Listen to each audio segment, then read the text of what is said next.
How to check your wish list on the Google Play Store and quickly find the apps or games you've saved for later. First, open the Google Play Store on your phone. Once the Play Store is open, tap your profile picture in the top right corner. From the menu, look for Library and tap on it. Now select Wish List.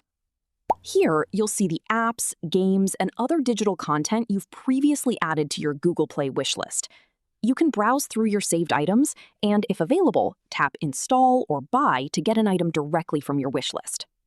If you want to organize what you see, the wish list also provides filters for different types of content, such as games, apps, books, or Play Pass, depending on what's available on your account.